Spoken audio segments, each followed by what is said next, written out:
Modern life can often feel completely overwhelming, right? I mean, between the endless responsibilities, the constant flood of information, and just the unique pressures of the world we're living in today, it's incredibly easy to feel totally exhausted and adrift. But what if the ultimate toolkit for resilience, purpose, and personal growth was hiding in plain sight within a story you probably already know? Welcome to This Explainer. Today, we're going to reframe a beloved story not just as a fantasy, but as a deeply practical, psychological guide to your everyday life. Okay, let's dive right in.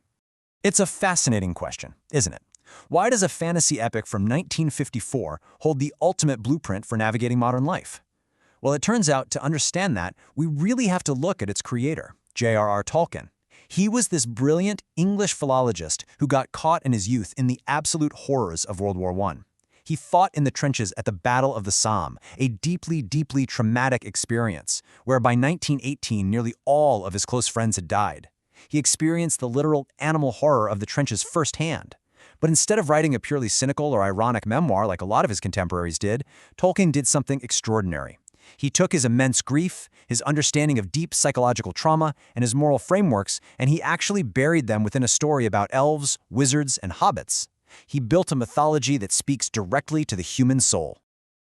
To unpack all of this, we'll use this map for the human journey. First, the power of ordinary people. Second, the burdens we all carry. Third, the corrupting nature of power. Fourth, finding courage in the dark. And finally, the value of healing communities. Number 1. The power of ordinary people, finding strength in the everyday.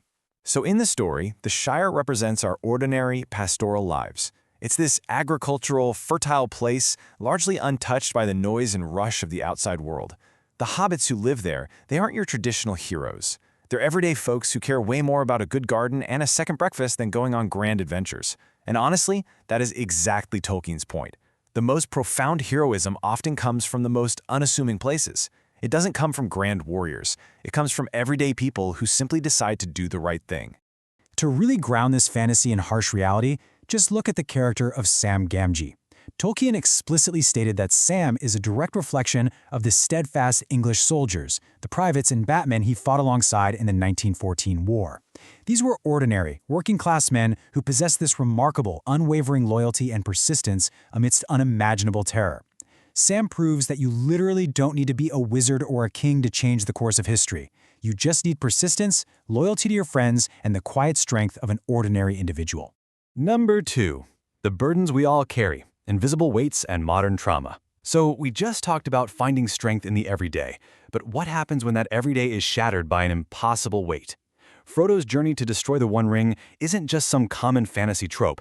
Metaphorically, it maps perfectly to the unseen traumas, the profound burnout, and the mental health struggles we carry right now in our modern lives. It's all about being handed a burden you never asked for, and the totally exhausting toll it takes on your mind and your body. Just listen to Frodo describing his psychological torment as he nears the end of his quest. He says, "No taste of food, no feel of water, no sound of wind, no memory of tree or grass or flower, no image of moon or star are left to me. The ring has completely stripped away his joy, his memories, and his connection to the beauty of the world." The crucial takeaway here is how directly this connects to the crushing weight of modern burnout, depression, and the PTSD Tolkien himself witnessed after the Somme. When we carry immense invisible weights, they truly threaten to erase our sense of self and our capacity to feel the good in the world. Number 3. The corrupting nature of power. Toxic ambition versus mindful stewardship.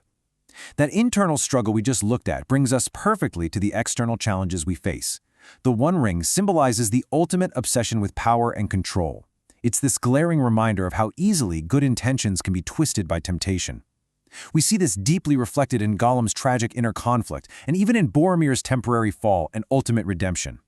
But Tolkien also explores this corruption through the lens of industrialization and progress at any cost.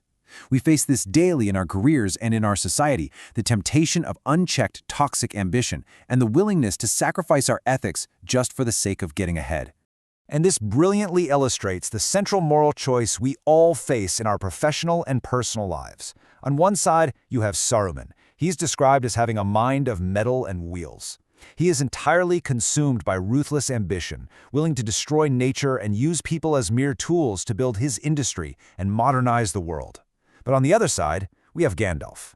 Gandalf represents mindful stewardship and deep wisdom.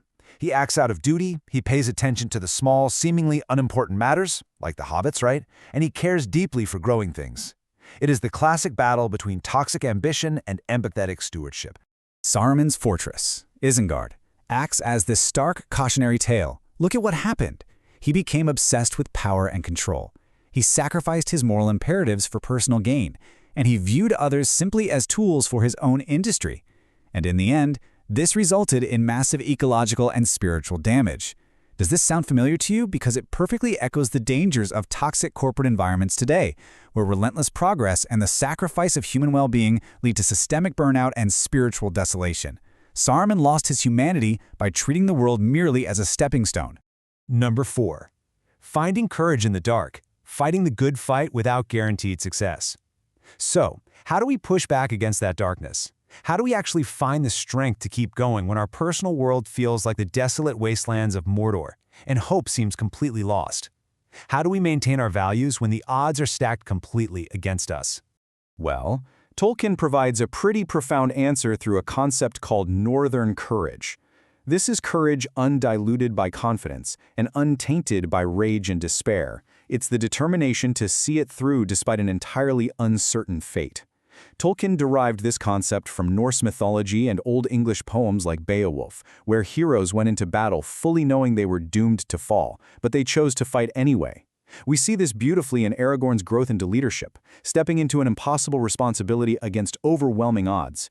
True heroism in our daily lives is fighting the good fight, doing the right thing, and maintaining our fundamental decencies, even when we know we might fail. I want to just pause for a second to let this incredibly powerful sentiment sink in. Heart shall be bolder, harder be purpose, more proud the spirit as our power lessens. Maintaining your moral compass, making the ethical choice, and holding on to your determination when you are totally exhausted and overwhelmed, that is the ultimate victory. It isn't about guaranteed success at all, it is about the posture of your spirit in the face of adversity. And part of maintaining that courage requires immense perspective.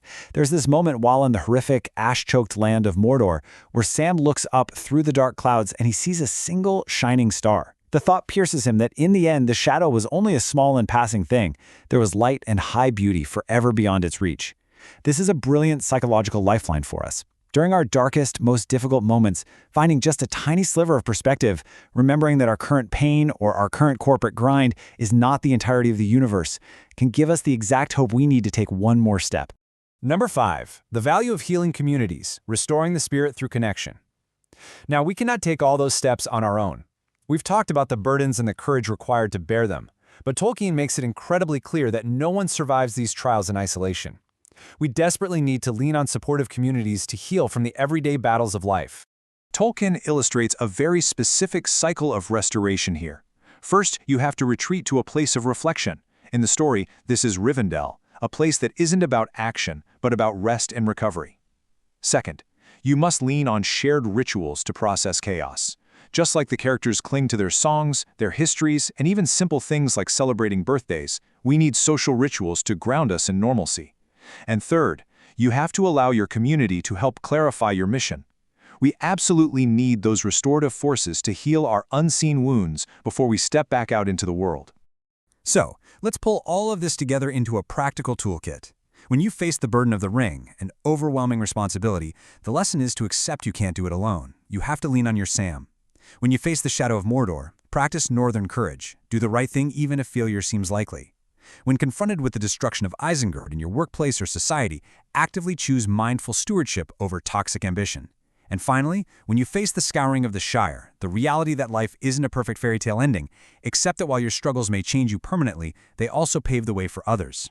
And that leads to Frodo's ultimate bittersweet lesson. Sometimes we must give things up so that others may keep them. True resilience isn't always about coming out of a struggle completely unscathed. In fact, we are often permanently changed by our trials, our burnout, and our sacrifices. But by carrying our burdens with integrity and courage, we ensure a better, healthier world for our families, our colleagues, and the generations that follow us. Which brings us to the end of our explainer today, and to a question I really want to leave you with. As the characters realize late in their journey, they are just a small part of a massive, ongoing history. The great tales never truly end. The people in them just come and go. You are currently writing a chapter in your own ongoing tale. Armed with northern courage, mindful stewardship, and the loyalty of an ordinary hero, how will your part of the story go on? Thank you for learning with me today. Take these timeless lessons and courageously write your next chapter